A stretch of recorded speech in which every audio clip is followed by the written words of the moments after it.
요즘 일교차가 심해지면서 감기에 걸리시는 분들이 많아지네요. 저도 패딩을 입었다 벗었다 하고 있는데 이 영상 보시는 분들 감기 조심하시면 좋겠네요.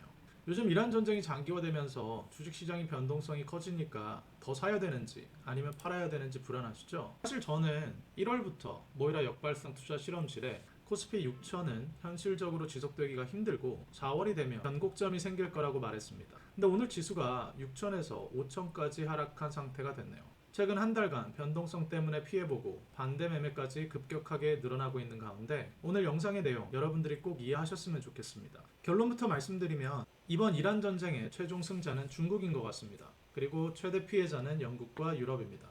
지금부터 이스라엘과 이란 전쟁의 최종 승자가 왜 중국이고 최대 피해자는 유럽인지 단 10분 만에 설명해 드릴게요. 먼저 최종 승자가 왜 중국인지 결론부터 말씀드리면 대표적으로 두 가지 이유 때문입니다.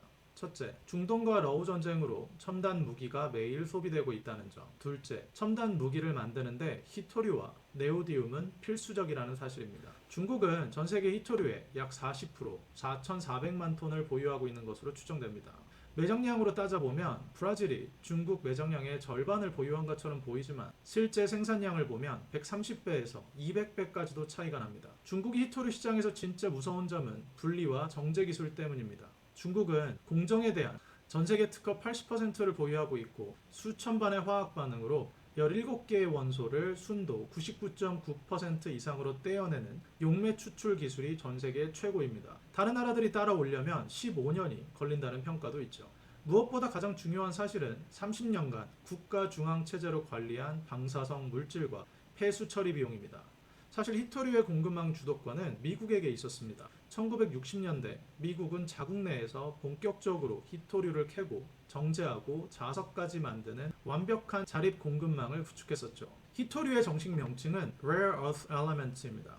원자번호 57번부터 71번까지 15종과 스칸듐, 이트륨을 더한 17종의 금속 원소를 말합니다. 히토류가 진짜 희귀한 이유는 경제성 있는 농도로 뭉쳐있는 광산이 드물고 다른 원소들과 복잡하게 섞여 있어 순수하게 분리해내기가 어렵기 때문이죠. 왜 히토류 생산량에 100배, 200배 차이가 나는지, 다른 나라들이 따라오려면 15년이 걸리는지, 미국이 히토류 공급망을 중국에게 뺏겼는지 궁금하시면 고정 댓글 링크를 확인해주세요. 그런데 1980년대 이후 중국이 패권을 장악하기 시작했습니다. 중국은 북부 내몽골, 남부 장시성, 광동성, 그리고 서부 수촨성 세 구역에 히토류 광산 체계를 관리하고 있습니다. 북부 내몽골은 세계 최대 히토류 광산으로 중국 전체 생산량의 압도적인 비중을 차지합니다. 조금 이따가 설명할 경히토류가 쏟아져 나오고 여기서 전 세계의 경히토류 가격이 결정됩니다. 남부 광구는 이온 흡착형 점토 광구로 매장량은 작지만 중히토류가 집중된 지역입니다.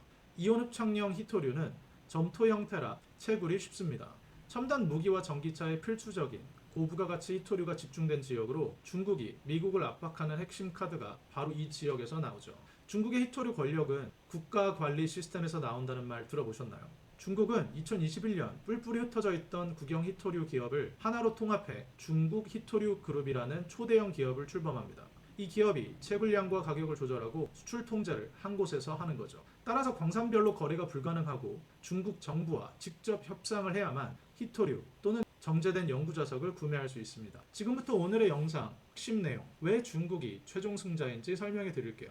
경히토류는 전기차 모터에 쓰이는 강력한 자석과 연마제에 사용됩니다. 중히토류는 훨씬 희귀하고 비싼데 레이저나 미사일 유도 장치 등 첨단 국방 기술에 필수적입니다. 그럼 왜 히토류가 이런 것들에 필요한 걸까요? 바로 네오디움 자석 때문입니다. 이 네오디움 자석은 전기차, 모터, 풍력 발전기, 무엇보다 미사일 유도 장치 등의 움직이는 모든 첨단 기기에 필수입니다. 히토류는 산화물, 즉 흙과 같은 가루에서 전기를 걸어 산소를 떼어내고 순수한 금속 덩어리를 만들어 네오디움 금속에 철과 붕소를 섞고 합금을 만들어 그 합금을 다시 가루 내서 틀에 넣고 강력한 자기장을 걸어 구워냅니다. 그럼 이 네오디움 자석이 나오는 거죠. 미국 F-35 스텔스 전투기는 비행하는 히토류 덩어리입니다. F-35 한 대에 약 417kg의 히토류가 들어가고 정밀 유도 폭탄, 미사일, 토마호크, 스마트 폭탄 방향을 조절하는 핀 모터에는 초소형, 초강력 자석이 들어가야만 합니다. 핵잠수함, 항공모함에서도 히토류 자석은 필수입니다. 잠수함의 소음을 줄이는 조용한 모터, 항공모함의 전자기식 사출 장치에는 수톤 단위의 히토류 자석이 투입됩니다. 결국 이번 전쟁의 최종 승자가 중국인 이유는 전쟁 비용을 하나도 충당하지 않아도 전 세계 공급망 90%를 장악하고 있는 히토류 때문이죠. 전쟁이 진행될수록 미국이 중국 의존도가 심화되는 이유는 광산을 뚫고 정제시설을 짓는데 10년이 걸리지만 미사일은 지금 당장 생산해야 되기 때문입니다. 자, 그럼 왜 유럽과 영국이 이번 이란 전쟁의 최종 피해자일까요? 처음부터 유럽은 미국의 일반적인 전쟁 개시가 마음에 들지 않았습니다. 그리고 유가가 폭등하자 러시아 원유 제재를 완화하는 스탠스도 매우 불만이었죠. 러우 전쟁이 장기화되는데 유가와 가스 가격이 오르고 러시아 제재를 완화하면 러시아의 막대한 전쟁 자금이 다시 또 흘러가기 때문입니다. 그럼 나토는 더 많은 비용을 우크라이나에 빌려줘야 하고 전쟁이 더 장기화되겠죠. 사실 이거보다 더 큰 문제가 두 가지 있습니다. 이 내용 영상 후반에 자세히 설명해 드리겠습니다. 나토는 북서양 조약 기구로 2차 세계대전 이후 소련과 공산국가의 위협에 맞서기 위해서 미국과 서방 동맹국이 결성한 방위기구입니다. 그런데 나토에는 이런 원칙이 하나 있어요. 누구든 우리 회원국 중 하나를 공격하면 우리 전체를 공격한 행위로 간주한다. 그래서 트럼프가 유럽의 해군을 호르무즈 해협에 파병해달라고 요청했을 때 나토는 이렇게 거절했습니다. 이번 이스라엘 미국의 이란 전쟁은 나토와 상관없는 전쟁이다. 그렇게 트럼프가 당선된 후에 미국의 나토 방위비 분담에 대한 불평 그리고 노골적인 협박에 대한 보복까지 한 거죠. 그런데 문제는 여기서 끝이 아닙니다. 이번 전쟁 때문에 유럽은 엄청난 비용을 부담하게 생겼죠. 유럽과 영국은 이번 전쟁 때문에 두 가지 심각한 문제가 발생하고 있습니다. 첫째, 에너지 가격이 상승하면 유럽 기업들은 엄청난 타격을 받습니다. 막대한 전기가 필요한 산업들이 에너지 비용 상승으로 생산 비용이 증가하고 판매 경쟁력이 떨어지기 때문이죠. 유럽은 주요 에너지의 60%를 수입에 의존하고 있는데 석유나 가스의 경우 거의 전량을 외부에서 수입하고 있죠. 영국도 에너지와 식량 조달 측면에서 보면 유럽과 거의 동일한 구조입니다. 이번 에너지 가격 상승에 가장 큰 타격을 받고 있는 나라라는 뜻이죠. 여러분, 2022년 러우 전쟁이 시작됐을 때 유럽의 천연가스 가격이 얼마나 폭등했는지 아십니까? 지금 유럽은 유가와 천연가스가 1월과 2월 평균 대비 71%와 85%가 급등했습니다. 이 표를 보시면 러우 전쟁 당시와 동일하게 유가와 가스 가격이 상승하는 상황을 보실 수 있는데요. 러우 전쟁 발발 후 약 140일 만에 가스 가격이 150% 상승한 사실 보이시죠? 이미 유럽은 휘발유 가격이 9%, 경유는 18% 상승한 상황입니다. 그런데 이런 가격 상승은 남 얘기가 아닙니다. 지금 휘발유 가격이 리터당 2,000원을 넘어가고 우리나라에서도 똑같은 상황이 발생하고 있죠. 게다가 지금부터 말씀드리는 내용을 들어보시면 기가 차실 수 있습니다.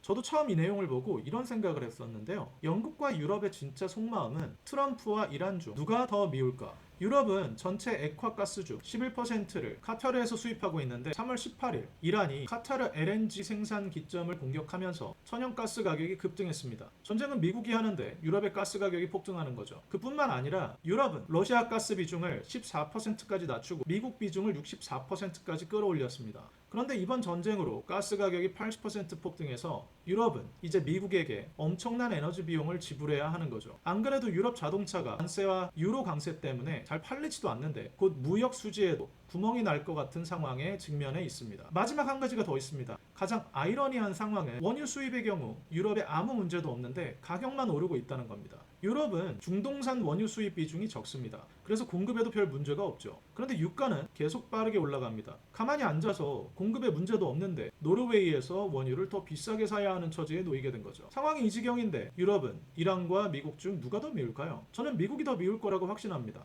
그런데 중동 사태에 보이지 않는 진짜 위험이 한 가지 더 있습니다. 바로 통화 긴축 효과입니다. 유럽의 물가가 상승할 것 같다는 전망 때문에 국채 금리가 상승하고 있습니다. 지금까지 총 8차례 기준금리를 인하하며 물가를 안정시키고 통화 완화 정책을 쓰면서 겨우 1%대 경제 성장률을 만들어 놨는데 유가가 오르니 기준금리를 올리지 않아도 채권금리가 상승하면서 통화 긴축 효과가 발생하기 시작한 겁니다. 지금 유럽은 러우 전쟁 때문에 재정 지원을 할 여력이 부족한 상태입니다. 그럼 정부에 대한 재정 불안으로 다시 또 금리가 올라가겠죠. 정부의 재정 안정성이 떨어지면 채권 투자자들이 더 많은 금리를 요구할 테니까요. 이게 지금 유럽 경제와 세계 금융권에서 발생하고 있는 진짜 보이지 않는 위험입니다. 이제 진짜 영상의 마지막 내용입니다. 여러분, Capital Economics라는 기관을 들어보신 적 있으신가요? 전 세계 금융시장에서 매우 높은 영향력을 보유한 리서치 기관인데 공신력과 정확도 면에서는 최상급으로 평가받는 조직입니다. 이 기관에서 유가가 125달러 이상으로 상승할 경우 현재 1% 수준으로 성장하고 있는 유럽 경제 성장률이 다시 마이너스 또는 침체로 진입할 것이란 예측이 있었습니다. 이 영상을 찍고 있는 3월 31일 기준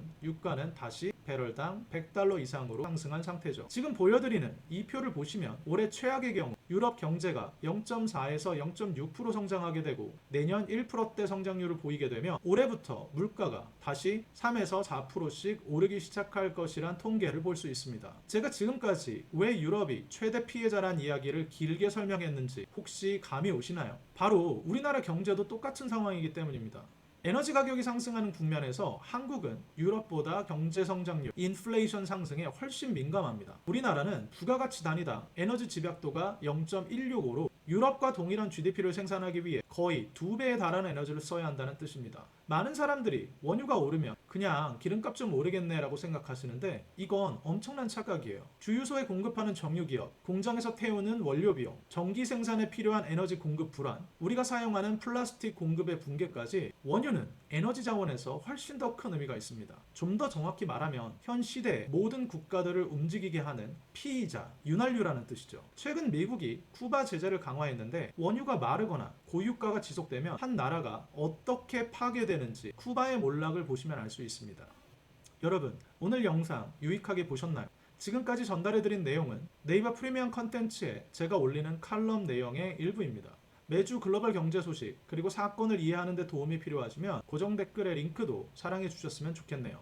오늘 영상에서 여러분은 어떤 내용이 가장 유익하셨나요? 저는 결국 이번 전쟁의 피해자가 유럽이고 분명 속으로 유럽이 트럼프를 엄청 미워하고 있을 거라는 부분이 가장 흥미로웠습니다.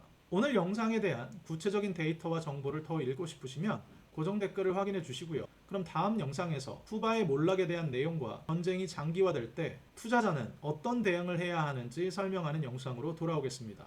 지금까지 증권시장 소수의 법칙 저자 모이라 제이슨이었습니다. 감사합니다.